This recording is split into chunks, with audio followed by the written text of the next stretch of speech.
Si el asombro y la curiosidad invaden tu cuerpo, observas el vasto universo y la piel se te pone de gallina. Tus vellos corporales se erizan y sientes un escalofrío que invade todo tu ser. Entonces estás en el lugar correcto. Ahora vamos a cotorrear ciencia.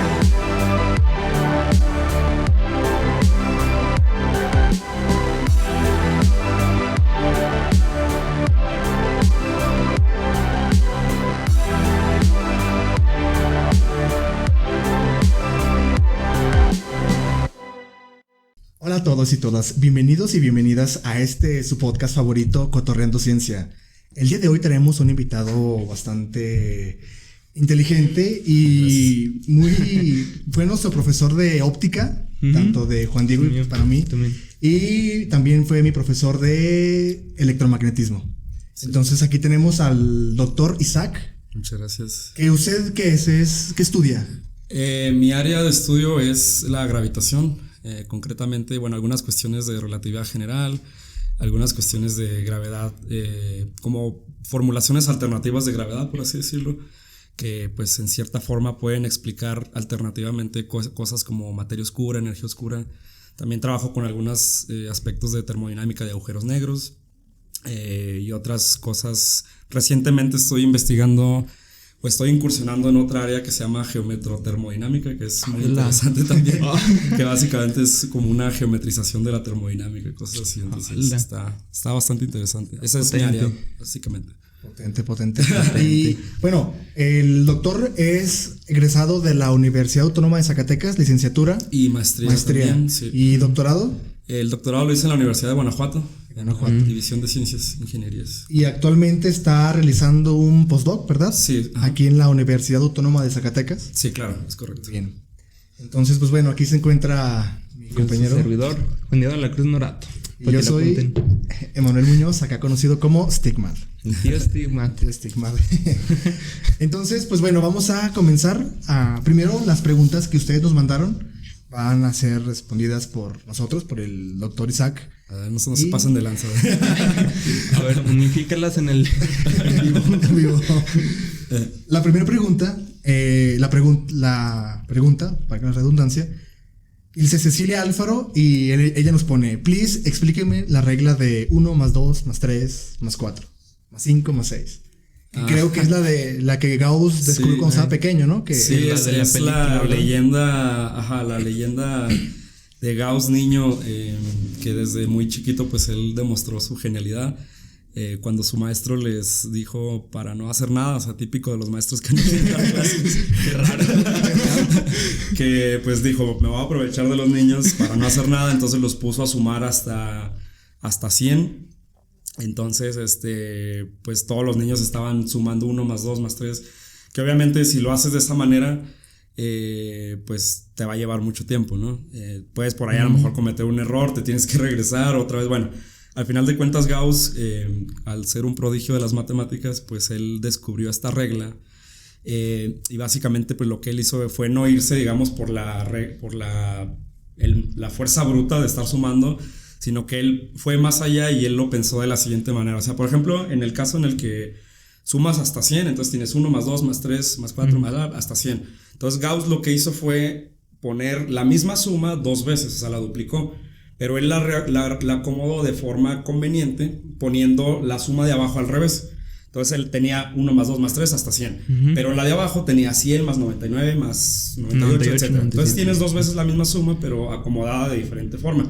Y si te fijas, si sumas el 100, o sea, tienes el 100 más el 1, que es el primer término de la siguiente suma, va a sumar 101. Sí. Y luego la siguiente va a ser 99 más 2 va a ser 101. La siguiente 101, o sea, todas van a dar 101. Entonces, ¿cuántas veces estás sumando 101? La mitad. Más bien, estás sumando 101 el doble de veces. Sí. El doble de veces. El doble de veces. Entonces, estás multiplicando 100 por 101, más bien estás 100 veces, mejor dicho, 100 veces sumando 101. Entonces tienes que multiplicar 100 por 101, pero ese es el resultado del doble de la suma. Ahora sí, es el doble. Entonces lo que tú quieres es la mitad de eso, ¿sí? Entonces por eso tienes que multiplicar 100 por 101, todo entre 2 para que tenga la suma correcta. Entonces, él creo que es 5050 ese resultado. Pero ya generalizando, digamos, a un número cualquiera n, por eso es el resultado n por n más 1 todo entre 2. Es como se demuestra esta suma, muy usada también. Y pues es de las cosas bonitas de matemáticas, ¿no? Que hay formas ahí de reacomodar las cosas y simplificar bastante. O sea, resultados que a lo mejor pueden ser hasta imposibles, a lo mejor para una persona de hacer a mano, digamos, por ejemplo, sumar, que te digan suma hasta 3 millones. No se puede. Pues cuándo vas a acabar, ¿verdad? Pero con esos atajos, pues, o esas reglas, pues ya es más sencillo, ¿no? Y este es uno de las bellezas de las matemáticas, porque también antes de la llegada de Newton, también estaba viendo que la forma en que calculaban pi era una forma totalmente muy geométrica, muy ¿no? geométrica. En un círculo colocaban polígonos, ya sea de 6 lados, 7, 8, 9, y así calculaban el número de pi. Entonces era muy complicado porque para poder encontrar dos cifras significativas bien, tenías que tener un polígono de un montón de lados. Básicamente. Entonces, si uno lo traza es un círculo. Sí. Pero pues no sale. Y hay gente que se tardaba años intentando encontrar dígitos de pi. Sí. Hasta que llegó Newton y encontró otra forma. Y ya así simplemente con una serie que viene, creo que del teorema del binomio. Y que con eso puede calcular bastantes números de pi en cuestión de minutos. No, y o sea, por ejemplo, también otra, y hablando de Newton también, por ejemplo, ahí donde te das cuenta de esos resultados bonitos en matemáticas que te hacen o te permiten calcular cosas que de otra forma pues a lo mejor no se podría o sería muy difícil. Por ejemplo, cuando uno estudia cálculo, ¿no? Los primeros cursos de cálculo que te enseñan la definición de la integral, una integral definida pues que representa el área bajo la curva, ¿no? Entonces, pues, por ejemplo, si la función es una recta, pues obviamente pues, el área bajo la recta es muy fácil de calcular porque pues, es un triángulo, ¿no? Básicamente. Sí. Pero, por ejemplo, ya en el caso, si es una parábola, por ejemplo, pues ya ahí pues ya no es tan fácil. Por ejemplo, de hecho, ahí el problema de calcular el área bajo la curva de x cuadrada de 0 a 1, que es un tercio, pues sin cálculo pues está difícil. De hecho, se calculó bastantes años atrás con el resultado correcto. Pero lo bonito es que hay un resultado del cálculo que es el teorema fundamental del cálculo. O sea, para empezar, tú las integrales las tienes que calcular con sumas de Riemann.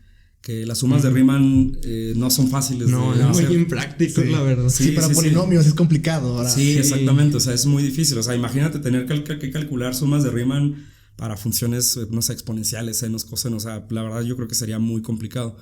Pero el teorema fundamental de cálculo es muy bonito. ¿Por qué? Porque te dice que la integral está relacionada con la antiderivada. Entonces lo único que tú necesitas para calcular la integral es conocer la antiderivada de la función. Y evalúas la antiderivada de los extremos, lo restas y ese es el resultado. Entonces te quedas así de, ¿what? O sea, lo que en un inicio era muy complicado, ahora se redujo a calcular antiderivadas, que es más fácil. Pero es muy bonito, o sea, son resultados pues, muy, muy bonitos, ¿no? Sí, Y ahorita con el transcurso de esta charla, vamos a hablar de temas todavía más emocionantes en torno a las matemáticas. Entonces, la segunda pregunta que nos hicieron fue de Gerardo Jafet y nos pregunta... Saludos, Gerardo.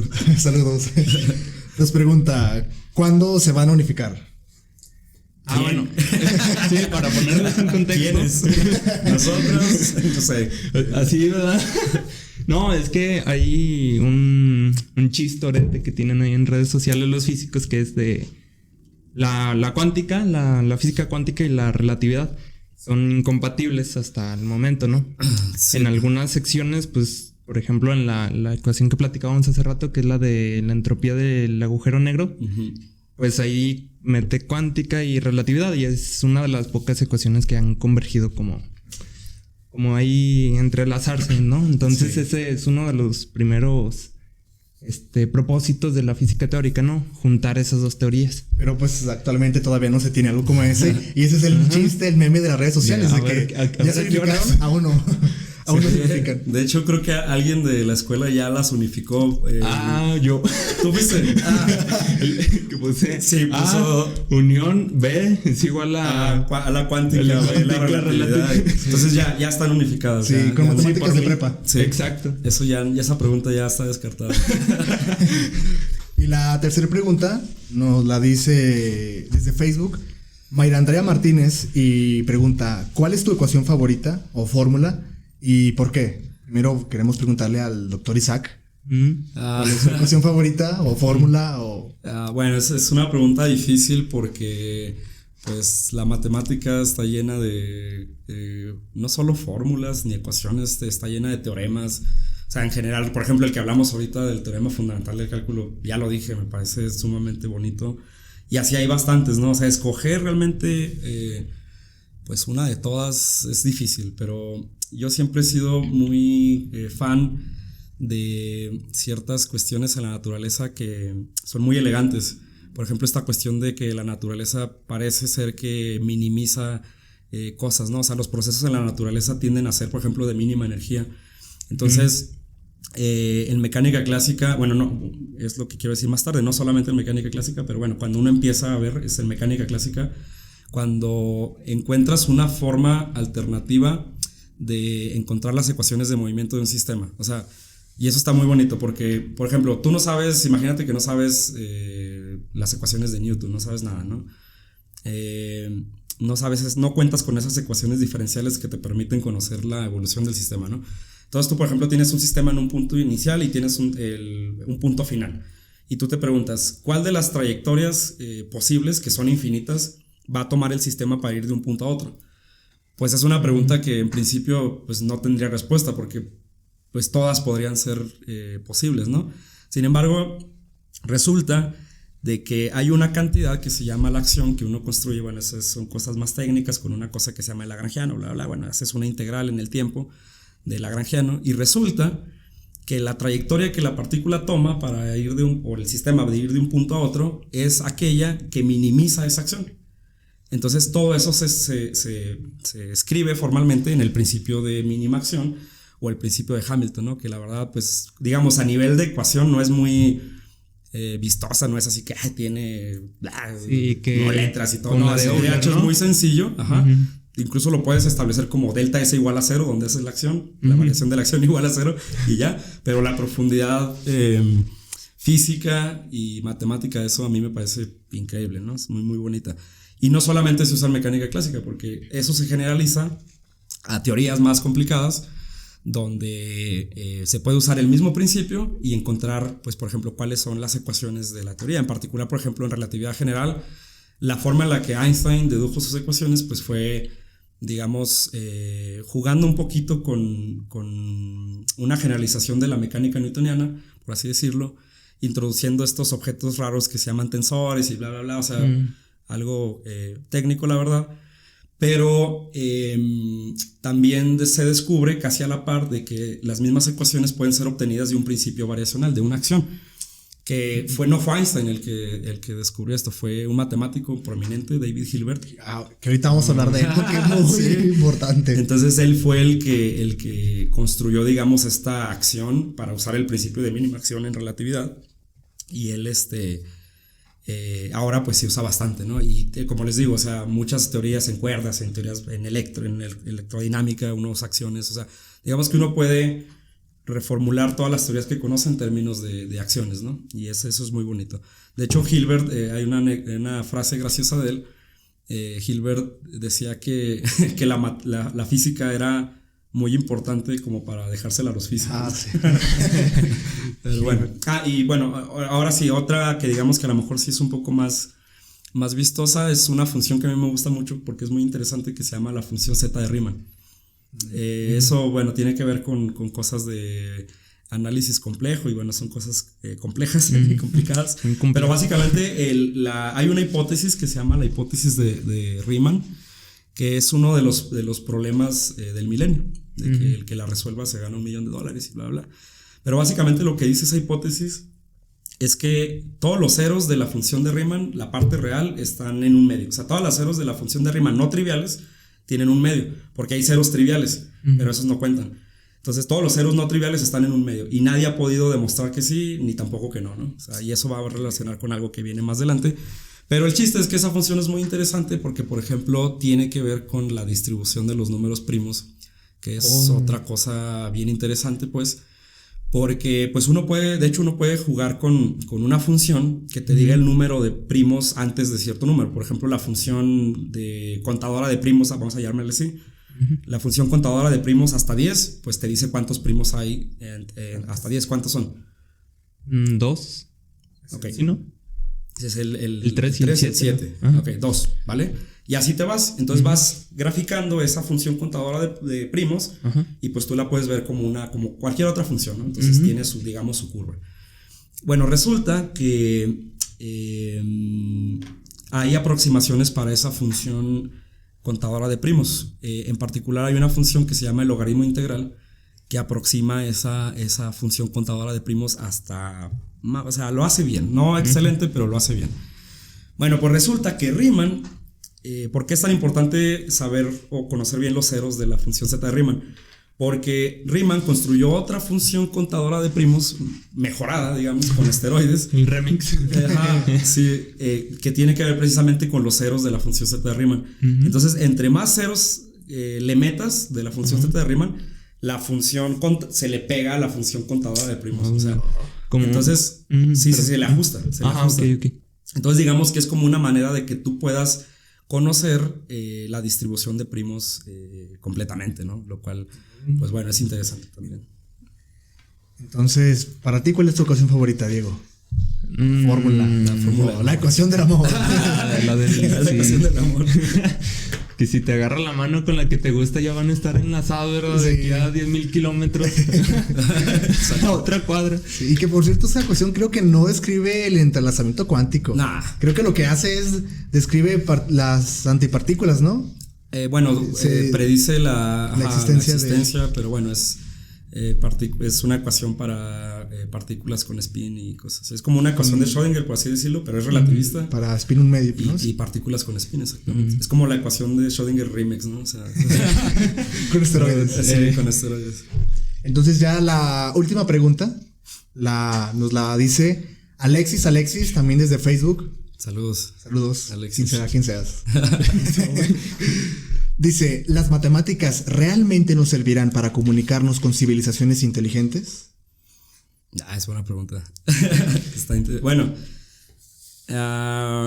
yo creo que, o sea, algo bonito de las matemáticas es que de hecho es lo que más o menos queremos platicar hoy, que parecen ser algo universal, pues. Yo creo que la forma en la que construimos matemáticas es lo que adoptamos, digamos, como un lenguaje particular. Pero no es el único. Pero al final de cuentas yo creo que ¿cómo decirlo? Los resultados matemáticos, por así decirlo, son universales y no importan de qué lenguaje usas para describirlos, ¿no? Entonces al final de cuentas, pues yo creo que sí. O sea, sí, podría ser. Hay varios ejemplos. Por ejemplo, valga la redundancia, ¿verdad? Hay un TikTok que veí que están, creo, japoneses y coreanos. Y niños de primaria los ponen así, los están grabando resolviendo sumas. Y unos hacen así como una cruz, y luego así números y así, ¿sabe qué? Y ya les da el resultado. Y al otro también hace como otra tabla y luego así hace como figuras y le da el resultado. Y es así como que, pues bueno, funciona, ¿no? También, por ejemplo, los griegos no tenían 0. Ellos contaban desde el 1, pues desde adelante. Los mayas contaban el 0, inventaron el 0, por cierto. Patente. Bueno, para los mayas. Para los mayas. Y pues las matemáticas funcionan bien. Claro. En diferentes lenguajes, dibujos, lo que sea. Pero siguen estando en las civilizaciones desde tiempos inmemorables. Sí, o sea, yo creo que las matemáticas pues están ahí para que las descubras y tú las describes como tú quieras, ¿no? O sea, claro, siempre y cuando tu sistema, tu lenguaje sea consistente y bla, bla, bla, ¿no? O sea, fuera de eso, pues. Entonces, ahorita les queremos hacer una pregunta a ustedes y ya para que las pongan en los comentarios o donde quiera que nos ven. ¿Ustedes qué es lo que piensan? ¿Las matemáticas se inventaron o se descubrieron? Al final vamos a tratar de ondear esto. Ahorita piénsalo bien con lo que vamos a estar diciendo y al final nos dicen ustedes qué es lo que opinan. Entonces, pero bueno, ya son las preguntas que tenemos aquí y vamos a comenzar primero con los cimientos de las matemáticas, que son los axiomas. Un axioma, ¿qué es un axioma? O sea, es algo que tú pones, digamos, como una... O sea, como las reglas, imagínate que las matemáticas son un juego y esas son las reglas de tu juego, ¿no? O sea, por ejemplo, tú vas a inventar tu sistema aritmético, por ejemplo, entonces tú axiomatizas, por ejemplo, la existencia del 1. Sí, tú dices la existencia del 1 y luego axiomatizas cómo sumas, por ejemplo, ¿no? Y a partir de esos axiomas, pues tú vas a empezar a encontrar los resultados, ¿no? Obviamente, por ejemplo, si ya axiomatizaste que existe el 1 y luego quieres o puedes encontrar el 2 a partir de los axiomas, pues ya no tiene sentido un axioma que diga la existencia del 2, porque es redundante, ¿no? Sí. Pero digamos que son las reglas de tu juego. ¿Qué vas a dar a tomar para empezar a construir tus matemáticas, ¿no? Básicamente. Pero entonces, ¿los axiomas requieren demostración o no requieren demostración? Es como que yo sé algo y lo dejo... Sí, claro. Es como un señor conservador, ¿verdad? Es lo que digo, es lo que se hace. Es lo que se hace. Claro, ajá. O sea, lo que puedes demostrar son las consecuencias de los axiomas. Que de hecho eso es lo que hace que el sistema sea consistente. Que tú puedas... O sea, imagínate los axiomas como puntos iniciales y todos los resultados después, por ejemplo, vamos a dar, no sé, un resultado, por ejemplo, el teorema de Pitágoras, ¿no? Que entonces tú puedes llegar al teorema de Pitágoras a partir de tus axiomas y todo eso es lo que tú puedes demostrar, pues. Pero sí, los axiomas tú los das, que obviamente tienen que ser cosas con sentido, ¿no? O sea, también no vas a axiomatizar cosas raras, ¿no? Sí, no puedo axiomatizar que 1 más 1 es igual a 400, porque... O sea, lo podrías hacer. ¿Sí? Sí, o sea, bueno, al final de cuentas es como tu convención de cómo vas a sumar. Tú puedes inventarte una suma que tú quieras. O sea, recuerda que la suma que nosotros usamos es una suma muy particular, que es la suma de reales, ¿no? Pero pues tú puedes inventarte la que tú quieras. O sea, incluso, por ejemplo, cuando uno ve ya algo más complicado, por ejemplo, en espacios vectoriales, y yo creo que es algo de lo que difícilmente nos podemos sacar de la cabeza, porque pues estamos como tan familiarizados pues con las sumas de siempre, con los productos de siempre, que a veces nos cuesta creer de que pues no son los únicos. O sea, por ejemplo, tú en un espacio vectorial tiene una suma, ¿verdad? Pero de hecho ya con llamarle suma tú ya lo relacionas con suma de reales, ¿no? Pero no, o sea, es una operación, digamos, aditiva, que tú la puedes definir como tú quieras, ¿no? Entonces, pues sí, podrías tú definir tu propia aritmética donde 1 más 2 sea 400. Sí. O sea. Y de hecho, ahorita adelante vamos a hablar también de lo más básico de las matemáticas, por ejemplo, bueno, adelante lo mencionaremos. Pero primero vamos a hablar acerca de, ¿qué será? Como los orígenes de la geometría, de Euclides. Y los postulados de Euclides sabemos que son 5, que nos dan que si se tienen esos 5 se cumple la geometría plana, conocida como geometría euclidiana. Y los postulados de Euclides también son considerados como axiomas o... Sí, claro. ¿Axiomas en la geometría? Sí. De hecho, por ejemplo, el quinto se pensaba por mucho tiempo que era demostrable a partir de los otros. O sea, que no era un axioma independiente, por así decirlo, sino que era consecuencia de los otros axiomas. Pero no es así. De hecho, ese quinto postulado tiene algo muy interesante que ahorita vamos a hablar. Pero antes de ir para allá, sí, o sea, efectivamente son... y pues son cuestiones que no puedes ni demostrar ni refutar. Sí, no, porque uno de ellos es que entre dos puntos se puede pasar una recta. O sea, y son cuestiones que tienen sentido, que son intuitivas, digamos, pero que no puedes probar dentro del mismo sistema axiomático porque es un axioma, pues. Exactamente. Entonces, para ahorita, como el doctor Isaac mencionó, vamos a hablar qué es lo que dice el quinto postulado de Euclides, que es el postulado más controversial, con más salsa y que... y aparte es el más complicado porque los demás son postulados muy sencillos que son fácilmente de entender. Son intuitivos, exactamente. Y este no es para nada intuitivo.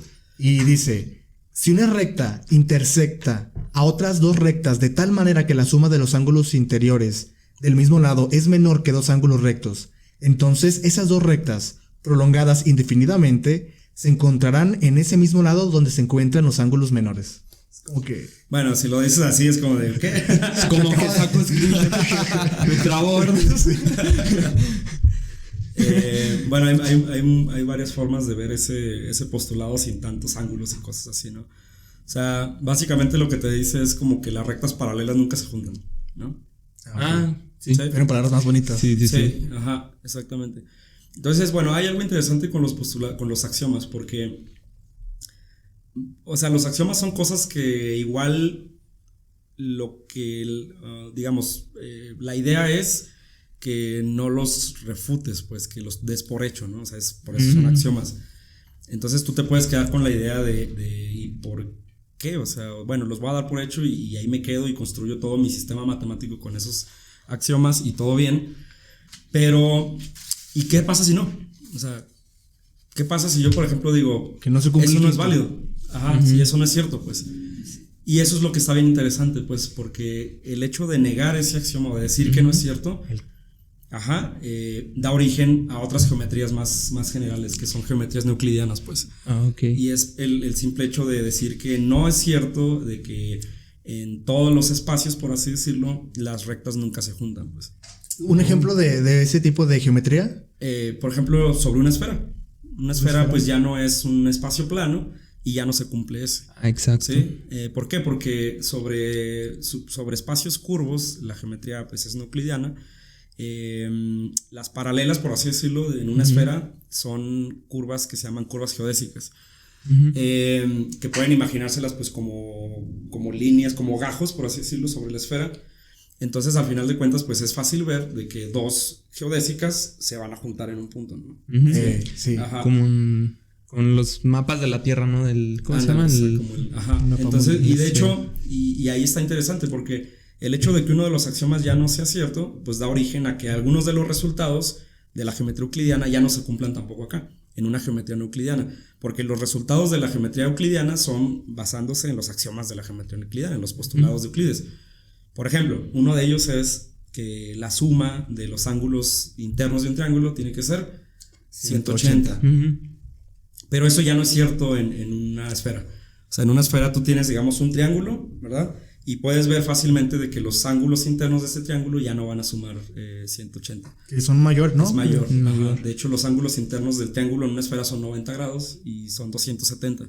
Entonces es mayor la suma de los ángulos.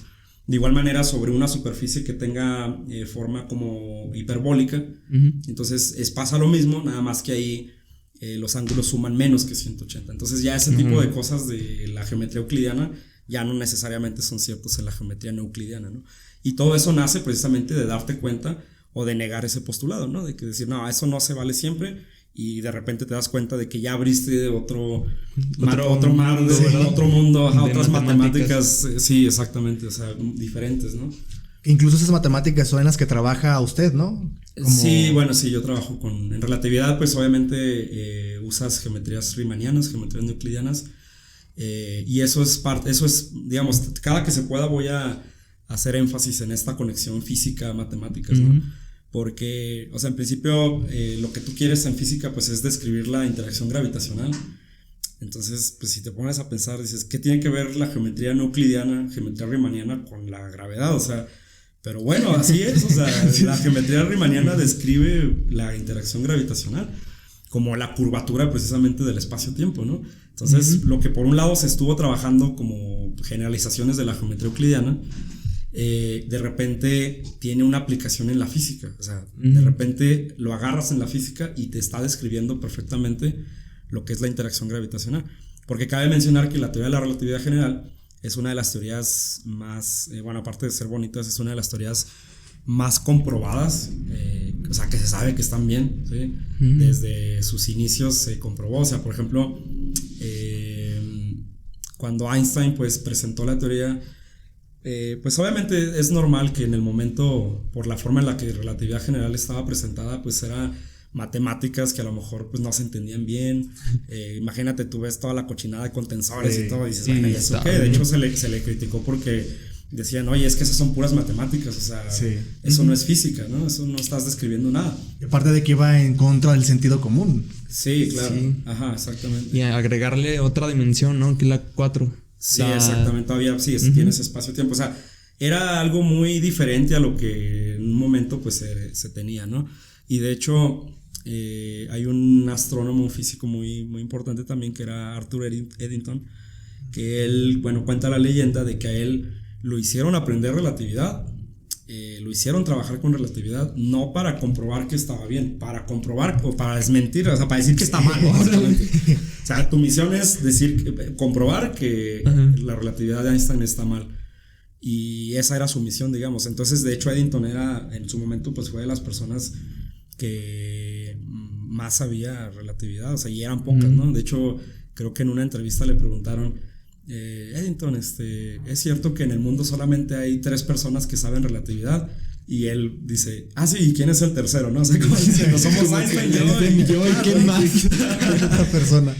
Entonces, bueno, a lo que va esto es que él pues logra comprobar la teoría de la relatividad, porque la relatividad predice pues de que la luz, nosotros sabemos que, de hecho lo que vimos en óptica, ¿no? De que la luz viaja en línea recta, precisamente porque viaja de un punto a otro en línea recta, porque precisamente en óptica vimos que era la digamos, curva que minimiza el tiempo, ¿no? Vuelve otra vez con la minimización.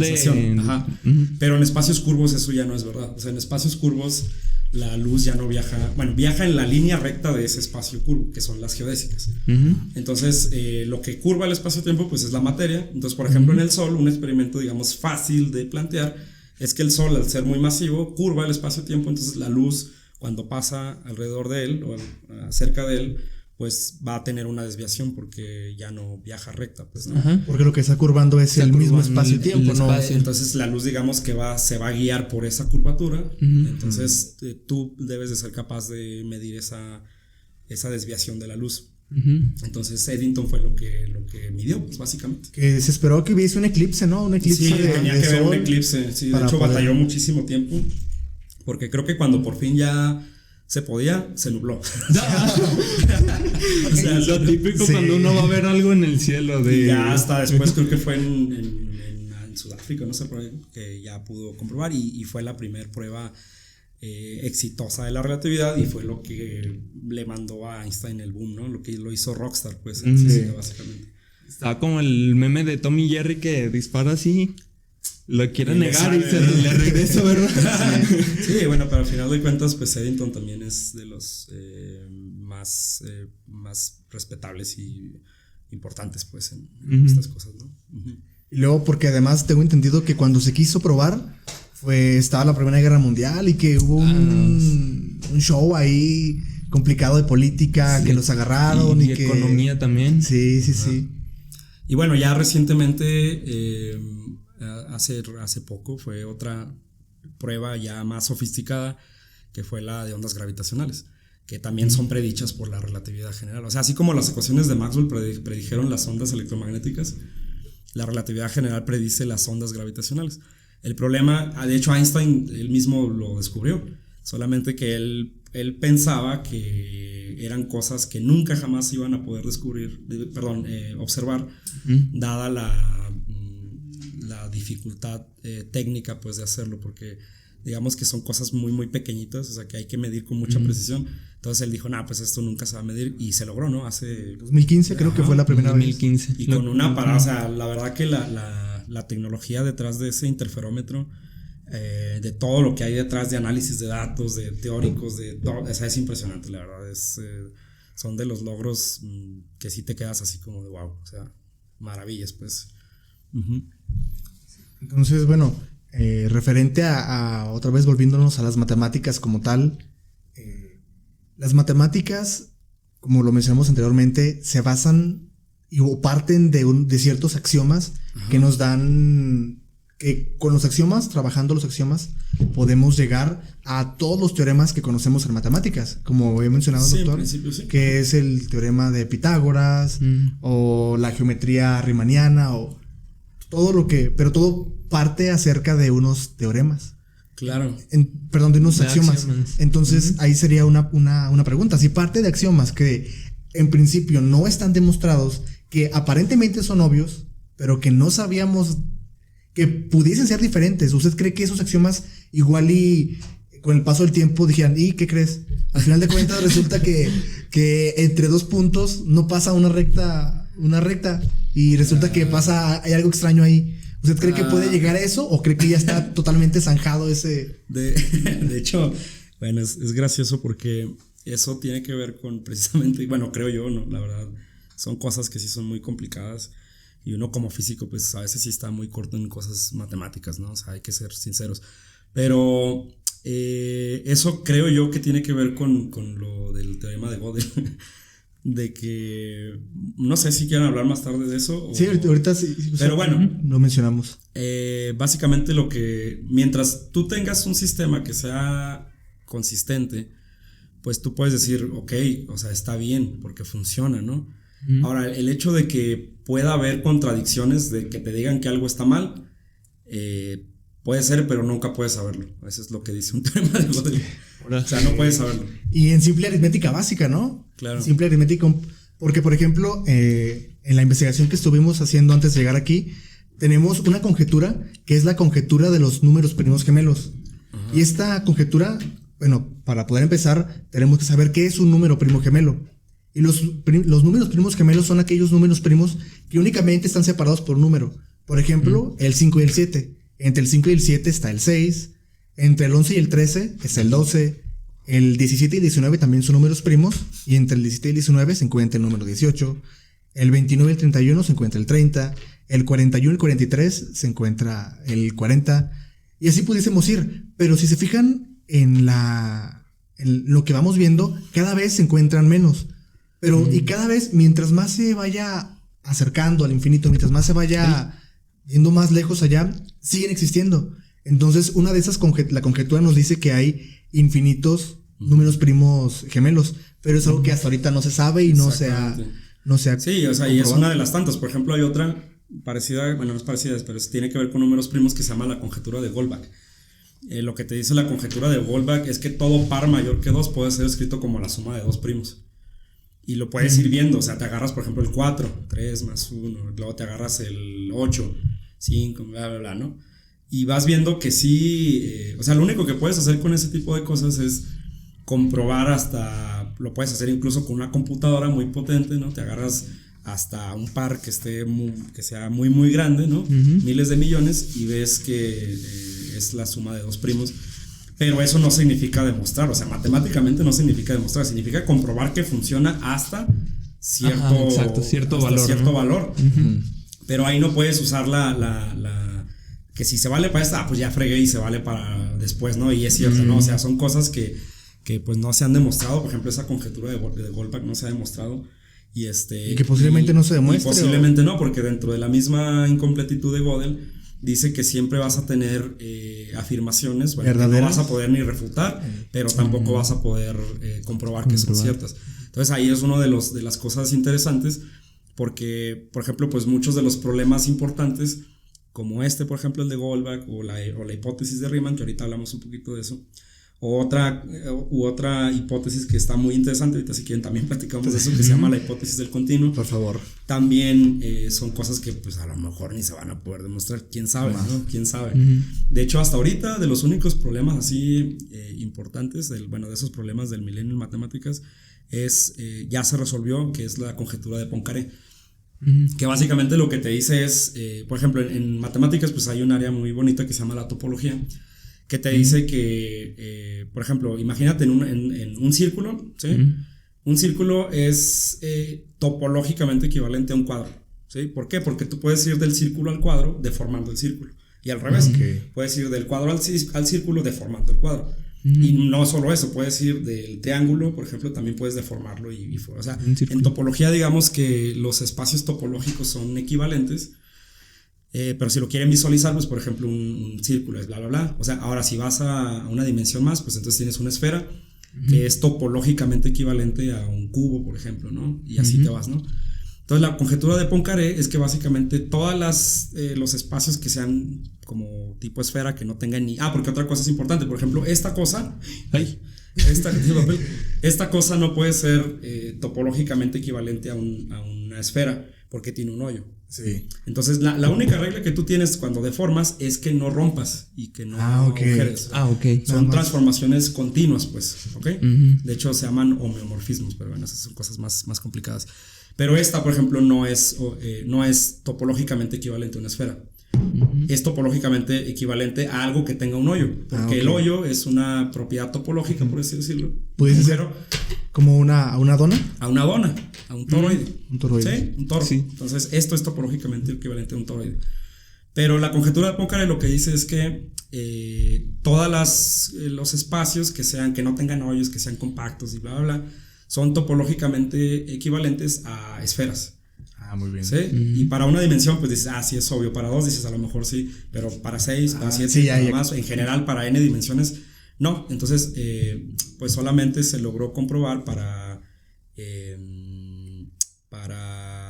6, 5, 6, mayor que 5, etcétera. Pero creo que la dimensión complicada era la 3, me parece.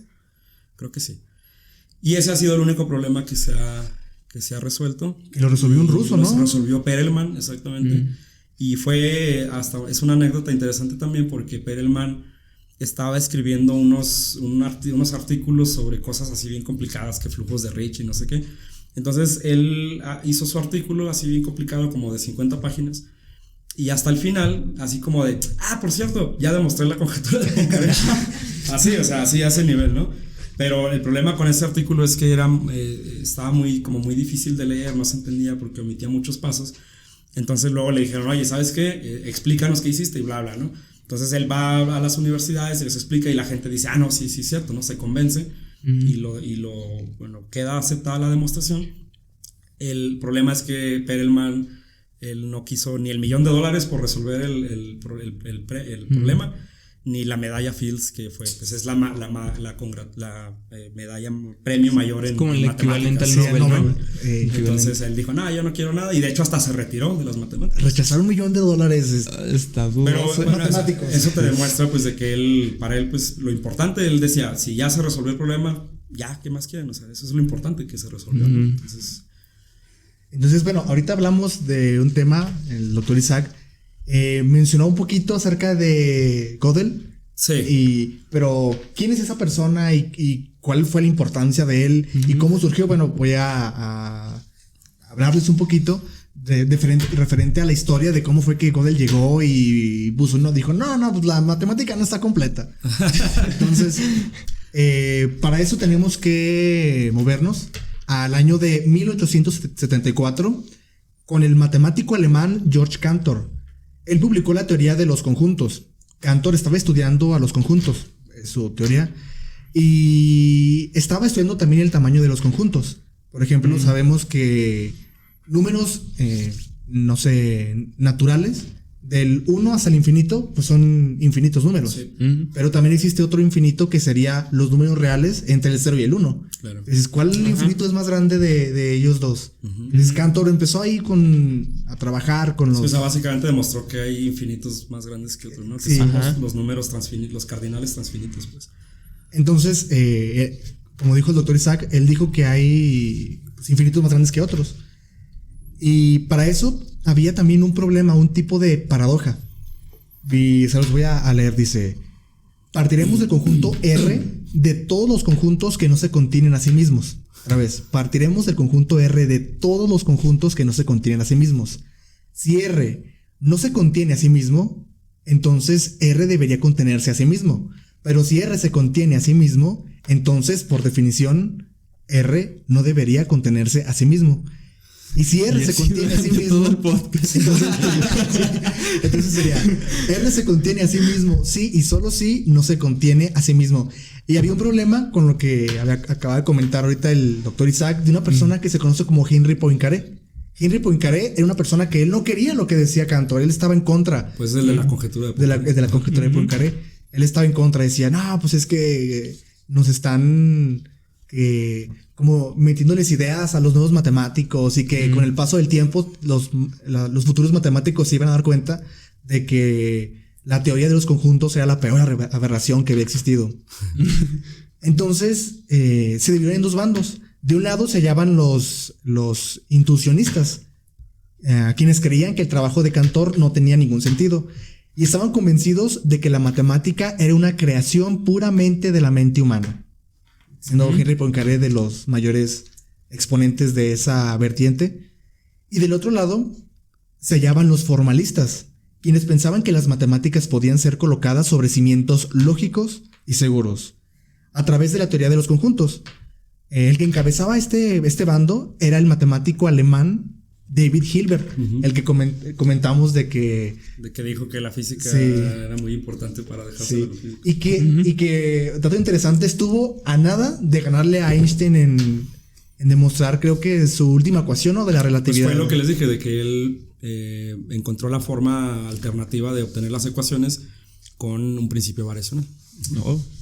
Entonces, Hilbert quería un sistema formal de pruebas, un idioma simbólico, lógico, con un conjunto rígido de reglas para manipular esos símbolos. Así las afirmaciones lógicas y matemáticas podrían ser traducidas a este sistema. Hilbert y los formalistas querían expresar los axiomas de las matemáticas como afirmaciones simbólicas en un sistema formal y establecer las reglas de inferencia como reglas del sistema para manipular los símbolos. Entonces, ahí viene, ¿se acuerdan cuando les mencionamos al comienzo de la charla, más o menos, de la demostración de que 1 más 1 es igual a 2, que lo podemos tener como axioma? Pues bueno, resulta que dos matemáticos, Russell junto a Alfred Northwhite desarrollaron un sistema formal como este a través de volúmenes. Lo publicaban en 3 volúmenes conocidos como Principia Mathematica, publicados en 1913, que no hay que confundirse con el Principio Mathematica de Newton, la Biblia de Dios Newton. Exactamente. Y cada volumen de Principio Mathematica son de alrededor 2000 páginas de pura matemática súper complicada y extensa. Órale. Y para la demostración de que 1 más 1 es igual a 2, les tomó una cantidad de 762 páginas para demostrar que 1 más 1 es igual a 2. Entonces, a diferencia de los lenguajes ordinarios, esa demostración pues obviamente no dejaba espacio para que errores o lógicas confusas se entremezclaban. 762 páginas pues era de... Para 1 más 1 es igual a 2, pues nosotros decimos 1 más 1 es igual a 2. ¿Por qué? Pues porque yo lo digo. Sí. Así es. Y ellos 762 páginas de puro lenguaje matemático. Entonces, Hilbert quería responder 3 preguntas sobre las matemáticas. Hilbert se planteaba, primero, número 1, ¿es la matemática completa? Él se preguntó. Número 2, también se preguntó, ¿son las matemáticas consistentes? Es decir, ¿están libres de contradicciones? Y número 3, ¿es la matemática decidible? Es decir, ¿existe un algoritmo que pueda siempre determinar si una afirmación se desprende de axiomas? Entonces Hilbert creía que sí. Y de hecho, en una charla en el año de 1930, Hilbert dio un discurso sobre estas preguntas. Y lo finalizó diciendo, en oposición al iluso ignorabilus, que es no sabremos, nuestro eslogan será, debemos saber, sabremos. Pero no sabía que su sueño estaba a punto de desmoronarse, ya que un día anterior, en la misma charla, o sea, en la misma tipo de conferencias, un joven lógico de 24 años, llamado Kurt Gödel, explicaba que había encontrado la respuesta a la primera de las preguntas. Y no, la matemática no está completa. Wow. Sí, de hecho, Hilbert, él planteó 23 problemas que él consideraba los problemas más importantes en la matemática de ese siglo, ¿no? El número 2 era precisamente lo que nos acaba de platicar Emanuel. Era ese problema de hacer un sistema de todos los axiomas de matemáticas, bla, bla, que fue lo que Gödel pues dio en la torre, ¿no? Y el problema número 1 es lo que se llama la hipótesis del continuo, que tiene que ver con lo que también mencionó Emanuel de los cardinales transfinitos de Cantor, que eso también está así bien interesante, ¿no? Básicamente lo que te dice es que el infinito que te da el tamaño del conjunto de los números naturales es más chiquito que el infinito que te da el tamaño de del conjunto de los números reales, ¿no? Y él los etiquetó como Aleph, una letra hebrea Aleph y Aleph 0, etcétera, ¿no? Entonces la hipótesis del continuo básicamente lo que te dice es, tienes ese infinito Aleph y el otro más grande que es Aleph 0, ¿no? Ahora, hay un infinito en medio de esos dos, o sea, un infinito que está en medio de esos infinitos, y esa es la hipótesis del continuo. Y ese es un problema que no se puede demostrar, o sea, no se puede ni probar que es cierto, ni desmentir tampoco. Y es precisamente de lo que Gödel menciona con su incompletitud, de que hay cosas que no puedes desmentir ni puedes probar tampoco. O sea, por ejemplo, un claro ejemplo es la hipótesis del continuo. De hecho, se probó de que, por ejemplo, tú haces hay unos axiomas en teoría de conjuntos que se llaman los axiomas de Zermelo-Fraenkel, que es todo lo que usamos básicamente de conjuntos, ¿no? Uh-huh. Entonces, tú, por ejemplo, puedes agregar un axioma más a esos axiomas, y ese axioma puede ser que la hipótesis del continuo es cierta. Lo puedes tomar como axioma. Tú puedes decir, sí hay infinitos en medio de los infinitos, bla, bla, bla, ¿no? Uh-huh. Y pum, empiezas a construir matemáticas que no son contradictorias con lo que ya sabes. Uh-huh. Pero también después se demostró que puedes hacer lo mismo diciendo que no es cierta la hipótesis del continuo, y vuelves a crear un sistema, unas matemáticas que tampoco son consistentes.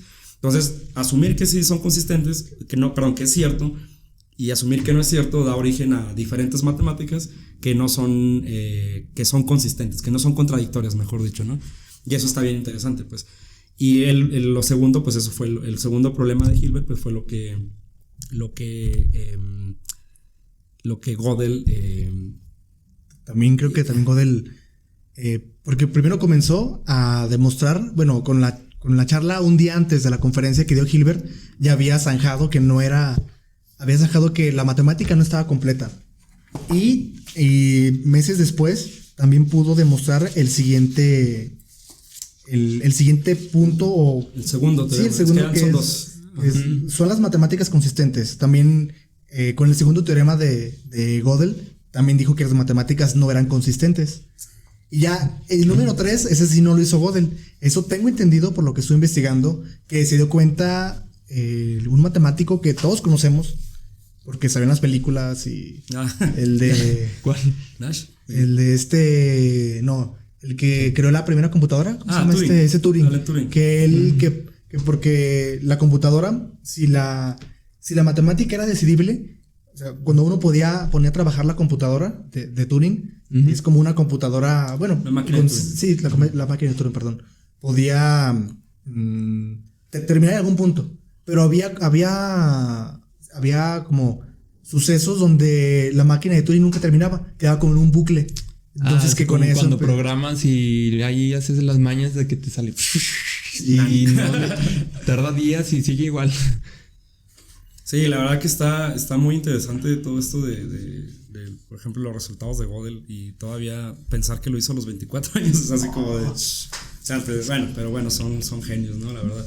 Y cabe mencionar que, bueno, hay algo bien interesante que tal vez luego hablemos en un podcast de eso, de cómo es que grandes personajes de la física, las matemáticas, y soy seguro que de muchas áreas más, pues han tenido una muerte muy trágica, ¿no? O sea, por ejemplo, Cantor, pues él tuvo un final muy triste, porque creo que él murió como en un manicomio así. Pues es que... Sí, o sea, está trabajando tanto y con infinitos.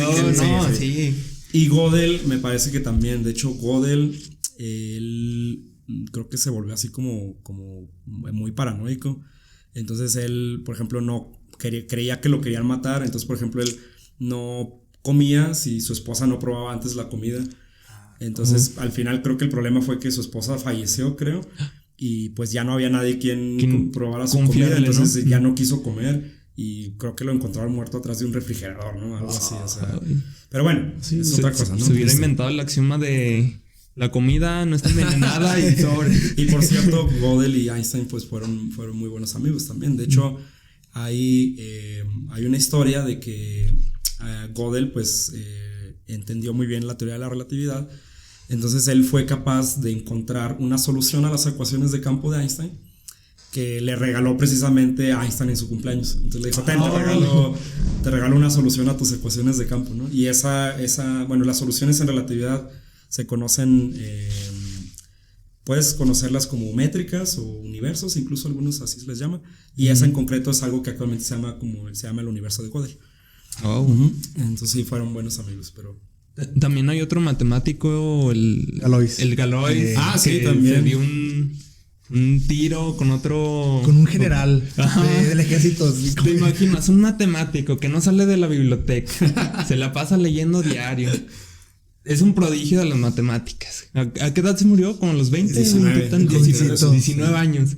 Y había creado matemáticas, Por eso ustedes nunca busquen pleito en los bares, porque... Exacto.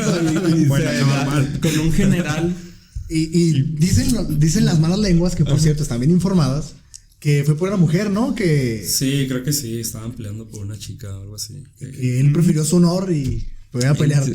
¿Por qué no hacían un encuentro matemático? Matemático, pues. En su vida agarró una espada. ¿Quién resuelve más rápido una ¿Quién ecuación demuestra el teorema de Pitágoras en menos de 2 segundos, ¿verdad? Sí, que por cierto también el trabajo de Galois pues fue muy importante también y se les envió post-mortem por parte de su familia a grandes matemáticos hasta que lo vieron y dijeron, no, sí, este chico pues sí hizo algo, ¿no?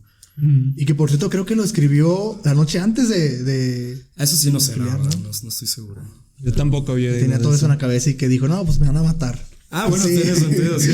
Bueno. Sí, pero así historias de vidas trágicas, pues hay muchas. Por ejemplo, otro es Boltzmann también. Que al final pues se suicidó porque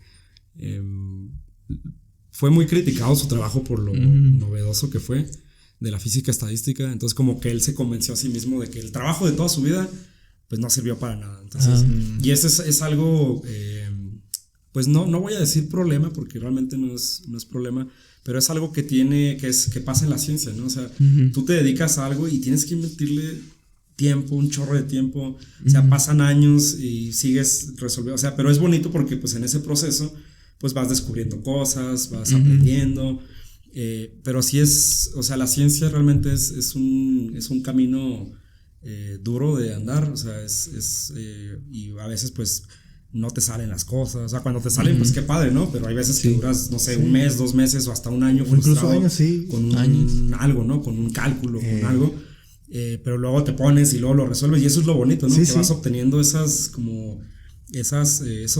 recompensas, esos logros y al final de cuentas pues no sé, llegas a algo, publicas tu trabajo y eso es lo bonito, ¿no? O sea, son como las recompensas de uno que uno dice, wow, por esto decidí dedicarme a la ciencia, ¿no?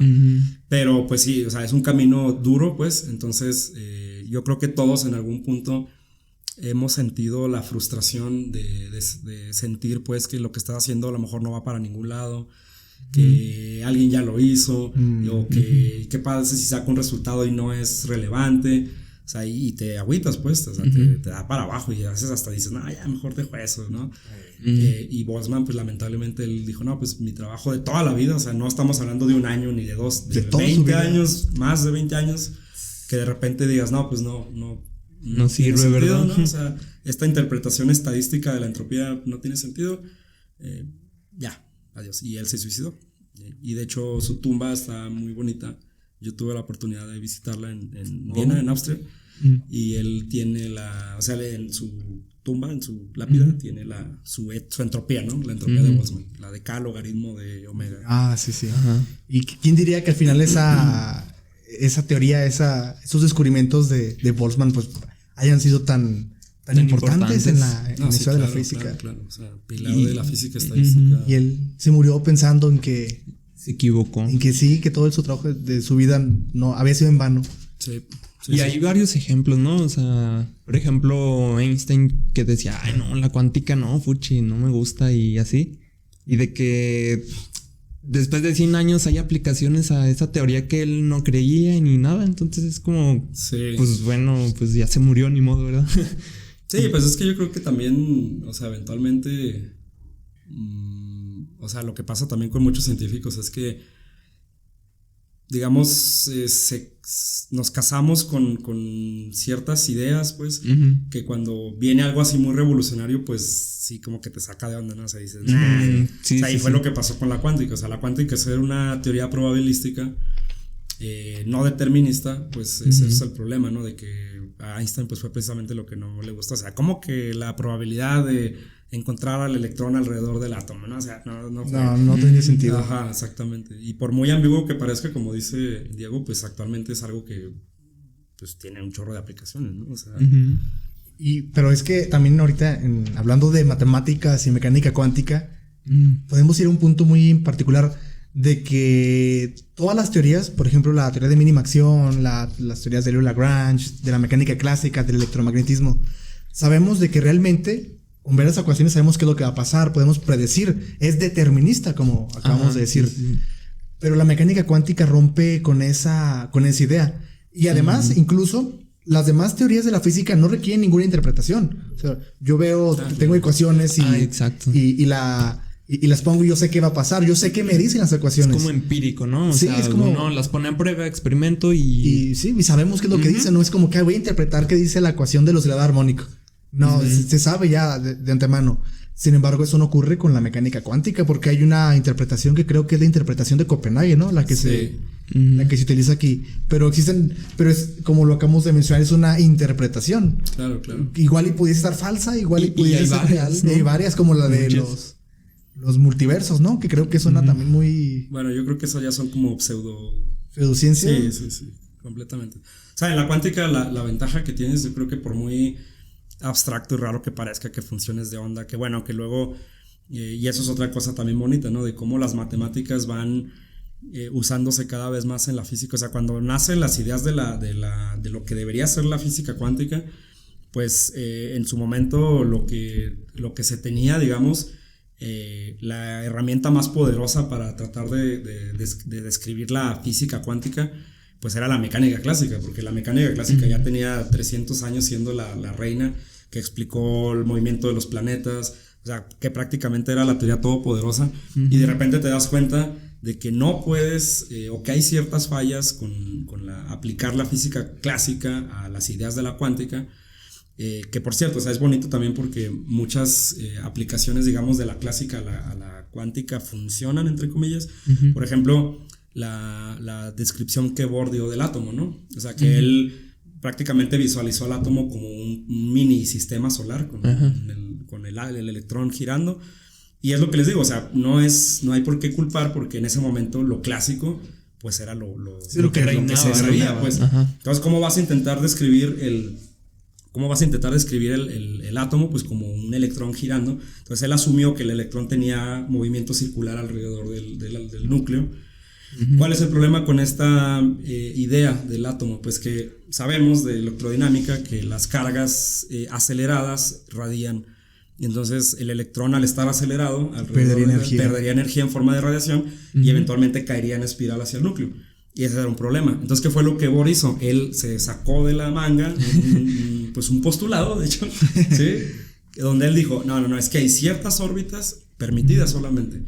Y en esas órbitas el electrón no va a perder energía, no va a radiar, bla, bla. Y estas órbitas son aquellas en las que el momento angular del electrón es un múltiplo entero de alguna cosa. Está cuantizado, esa es la idea de la palabra cuántica. No tiene que ver con cuarzos y esas cosas, no tiene que ver con la cuantización, o sea, con cuantos de cantidades. Por ejemplo, en este caso, cuanto de momento angular, o sea, cuantización de momento angular, que de repente, pum, o sea, funciona y predice, por ejemplo, los niveles de la energía del átomo de hidrógeno, porque para ese momento ya se conocían las líneas de emisión del átomo que no se podían explicar.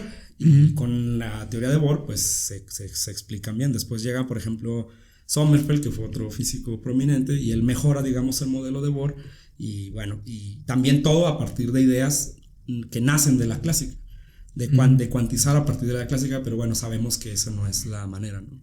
Ya hasta que Schrödinger por fin en 1920 y tantos pues ya se establece, digamos, lo que hoy conocemos como la mecánica cuántica. Bueno, no del todo, porque como les digo, o sea, al ser una teoría nueva, ocupa nuevas herramientas y por eso es que se empieza a usar más herramienta matemática que casualmente, o sea, curiosamente, te describen bien la física, pues, o sea, eso es, de hecho es algo que otro físico, bueno, de hecho han sido muchos físicos los que se han sorprendido por esa como funcionamiento anormal de las matemáticas en la física, o sea, como por qué las matemáticas funcionan también en la física, ¿no? Y uno de ellos fue Eugene Wigner, que él decía como que ese milagro de que las matemáticas funcionen también es algo que no entendemos ni merecemos, ¿no? O sea, wow. Entonces, y ya por ejemplo en cuántica, en mecánica cuántica, pues ya se usan conceptos matemáticos más avanzados, como por ejemplo el espacio de Hilbert, que volvemos otra vez a Hilbert, bla, bla, bla. Entonces, pues ahí va, ¿no? Ahí va de la par unas cosas con otras. Matemáticas, física, pues van muy unidas, ¿no? Y entonces, bueno, ahorita de lo que habíamos comentado, yo creo que es importante siempre hablar acerca de pseudociencias, porque a veces miran que ciertos divulgadores hablan de un tema y luego lo malinterpretan. como decir, como por ejemplo ahorita que hicimos la broma de la ecuación del amor, que realmente no es la ecuación del amor. No tiene nada que ver con el amor. Y nosotros sabemos que es broma, pero... La tiene tatuada. Acá atrás, por eso traigo esto. Anécdota, yo estaba en no, bueno, no voy a decir marcas, ¿verdad? Pero estaba en una carnicería. en solidaridad. No, estaba así en una carnicería y estaba como un gerente y tenía así tatuada y yo dije, ¡ah, la madre! Y esa, o sea, y la amor. vi. Sí, la del amor. Y yo le dije a mi mamá, mira, mamá, tiene esa ecuación, se ve bien naco. Y mi mamá, no, pues sabe, ¿verdad? ¿A cuánto las salchichas? Me tiró loco, pero yo sí me fijé, dije, este vato me recae que no sé ni qué significa. Y pues es gracias a esa malinterpretación, ¿no? De que, ay, qué romántico con mi novia, me la tatúo y ya vamos a estar entrelazados cuánticamente, ¿verdad? O también, por ejemplo, como con la mecánica cuántica, de que es muy común de que haya personas que ganan dinero vendiendo terapias cuánticas. Sí. La sanación cuántica. Sanación cuántica. Sí. Y en YouTube los comerciales de ese tipo de terapias, de ese tipo de pláticas están bien producidos y salen carísimos y mucha gente que los está viendo. Sí. Que no, pues es que, y como hablan de palabra cuántica, las personas dicen como de... Sí, es que como que wow, suena de tecnológico, ¿verdad? Sí, es que yo creo que siempre la palabra, o sea, si tú quieres sonar farol en algo que es cuántico, o sea, cuántico, o sea, pero sí, o sea, eso de los charlatanes en particular les encanta decir cuántico. Sí, y les gusta mucho hablar de vibraciones, de cuántica y de cosas que no entienden, entonces es como que... Si no entiende uno y se lo explica a alguien que no entiende, pues se la va a creer, ¿no? Entonces va a decir así, pero hay que vibrar alto y vamos a estar en armonía y vamos a... Que por cierto, también otra cosa es que cuando uno habla, porque se suele hablar de cuando se quiere decir que algo, no sé, da un giro muy grande o que un salto muy grande, se dice saltos cuánticos. Es que es un salto cuántico. Sí, o sea, eso. No, los saltos cuánticos no son grandes, son muy chiquitos, de hecho. O sea, sí, o sea, por ejemplo, de hecho, nosotros clásicamente no percibimos esos saltos cuánticos. O sea, por ejemplo, la forma en la que la energía de un átomo, por ejemplo, de un átomo de hidrógeno, los niveles de energía son niveles que brincan discretamente. Entonces, esos brincos precisamente, o sea, esos brincos cuánticos, pues son muy chiquitos. Sí. Si la mecánica cuántica describe el comportamiento de lo pequeñito, ahora un salto cuántico. Y nosotros, pues obviamente pequeñito. No percibimos esos saltos porque para nosotros lo cuántico es muy, muy chiquito, ¿no? Sí, pero lamentablemente lo que hacen esos charlatanes tienen un poco de conocimiento de física mal digerido, mal platicado y pueden incluso hasta sonar convincentes. Por ejemplo, estaba yo platicando una vez con una persona que creía acerca de las vibraciones, ley de la atracción, y me decía, es que sí es cierto. ¿Por qué? Porque la teoría de cuerdas son todo vibraciones. Y luego hasta los físicos hacen bromas de que todo se reduce a un oscilador armónico, entonces todo es vibración. Y yo, caray. Sí. ¿Dónde viste eso? Y que todos son vibraciones y que... De hecho, yo una vez vi uno, y esa es otra historia interesante, de que, bueno, en física de partículas hay un bosón que es el bosón de Higgs. Y casualmente, o sea, el bosón de Higgs se le asocia a cuestiones esotéricas. La partícula de Dios. Sí, porque le llaman la partícula de Dios.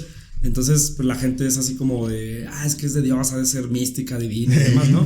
Pero no, o sea, y vamos a platicarlo aquí de una vez para que todos aquellos que piensen que se llama de Dios porque tiene propiedades de sanación cuántica, no, o sea, resulta de que esta partícula era un dolor de cabeza para los teóricos del momento porque, pues digamos que no se entendía bien cómo funcionaba, o sea, ahí son cuestiones técnicas muy, que no vamos a mencionar. Pero bueno, el chiste es que era una partícula, era un elemento, digamos, problemático, ¿sí? O sea, era algo que causaba dolores de cabeza.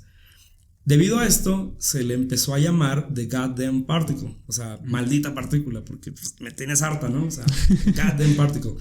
Y bueno, obviamente también estaba bautizada como el bosón de Higgs, pero era The Goddamn Particle y ya todos sabían que era la partícula esta, ¿no? El bosón. Y esa Goddamn Particle pues empezó a evolucionar a God Particle. ¿Sí? Ok.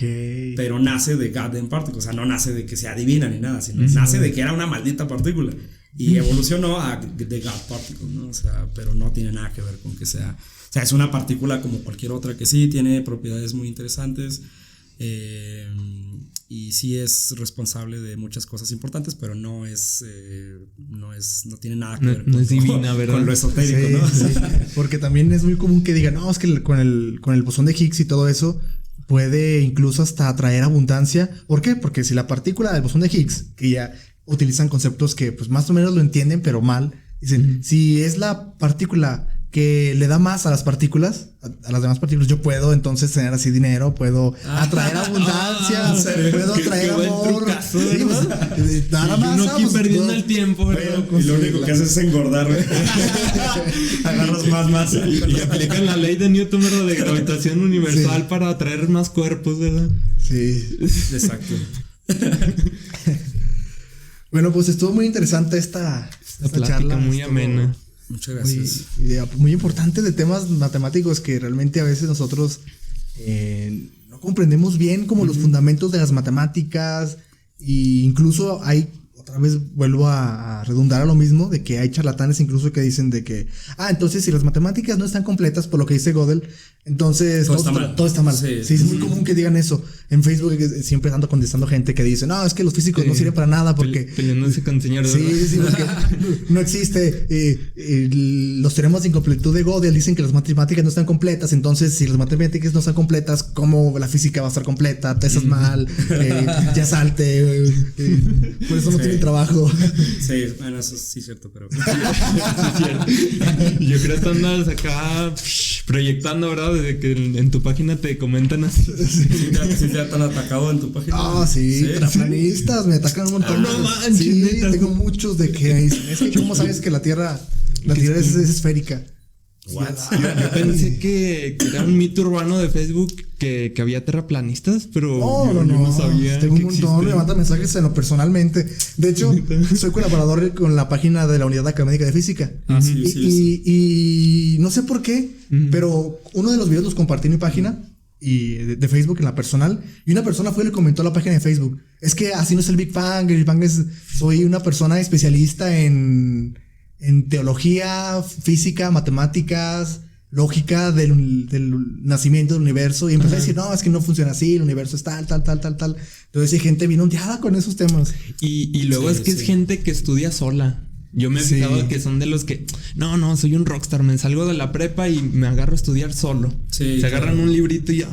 O sea, lo que... Lo interpretan mal, ¿verdad? Pues lo que debe quedar claro, o sea, y para todos los estudiantes que están viendo es de que, o sea, no está mal, pues, interesarse por temas, no está mal discutir sobre temas, aun cuando sean temas muy avanzados. O sea, por ejemplo, nosotros ahorita no somos ni lógicos ni matemáticos, pero estamos hablando de cosas de ahí, ¿no? Que a lo mejor si nos está viendo un lógico, un matemático así bien, pues va a decir, eso es que sabe, ¿no? O sea, no está mal, pues, porque pues son temas interesantes, pero pues hay que tener sus reservas y sobre todo, o sea, hay que